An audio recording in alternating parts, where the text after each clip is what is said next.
Greetings, welcome to Facts About Everything. I'm your host, James Egan, and today on Bond Month, we'll be looking at the 1969 film on Her Majesty's Secret Service. This was the first official Bond film that did not star Sean Connery as the main character. After Connery walked away from the franchise, the producers were desperate to replace him. When they met George Lazenby, they were won over by his charm and experience and offered him the part. However, Lazenby wasn't an actor. Before the audition, he went to the same barber as Sean Connery and got the same haircut so he would look like Bond. He showed up at the audition and told the producer that he did lots of movies that didn't exist. The moral of the story is, if you want to be a part of a franchise, lie. The tagline was, "The new Bond, 007 and Bride." Hey, spoil the ending. The theme song was composed by John Barry. It has no lyrics. Timothy Dalton was offered the role of Bond, but he turned it down because he felt like he was too young for the role. He was only 22 at the time. So? You're in a franchise, you'll get paid millions of dollars, who cares? He was offered the role again in 1980, but he declined because he believed the series had become too goofy. He was cast as James Bond in the 1987 film, The Living Daylights. Lazenby is from New South Wales in Australia, making him the first actor to play Bond that is not British. Lazenby was paid $400,000 for the film. Okay, this next bit is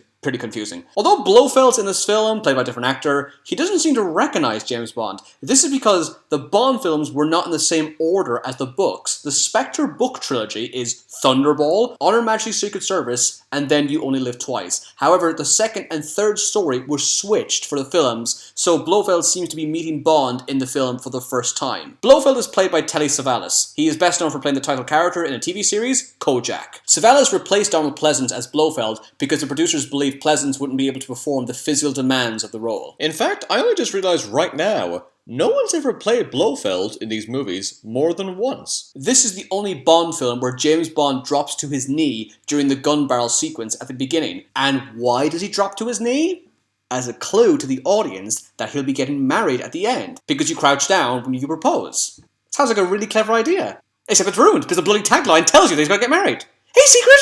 Before starring in this film, Lazenby was a car salesman and a model. Lazenby was only 29 when he played the lead character, making him the youngest Bond ever. Ian Fleming wrote On Her Majesty's Secret Service while Dr. No was being filmed. Lazenby was originally signed to work on 7 Bond films. Sadly, this didn't work out, because the producers did not get on with Lazenby and were eager to terminate his contract. Lazenby was sure the spy genre was on the way out, and so he was more than happy to walk away from the franchise. It sounds stupid now, but in his defense, how could anyone have anticipated this would go on for 20 plus movies? It's nearly always by the 4th or 5th film where a series has like nothing left. This is the only Bond film that is set entirely in Europe. It is also the only Bond film to be entirely filmed in Europe. Lazenby trained under Bruce Lee and has a black belt in martial arts. During a screen test, Lazenby underestimated his own strength and broke a stuntman's nose. It was his physical strength that convinced the producers that he was right for the role. I'm sure that stuntmen appreciated that. Lazenby performed most of his own skiing since he was an accomplished skier and won 2 skiing contests in Australia before starring in the film. Lazenby refused to use a stuntman for some of the more difficult skiing scenes. While filming these scenes, he broke his arm, which delayed production. This is one of the main reasons the producers did not get on with him. Adam West was offered the role of Bond in this film. West is best known for playing the titular character in the 1960s Batman TV show, and for playing Mayor West in Family Guy. Sean Connery actually enjoyed the film and regretted turning it down. If Connery did do the part, he would have been paid $1 million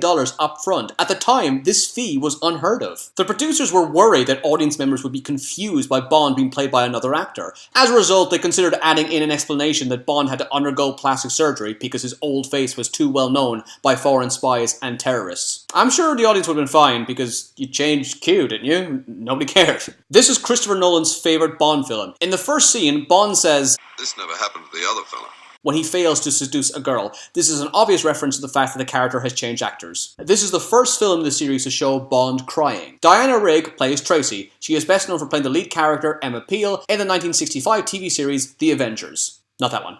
Yeah, there you go.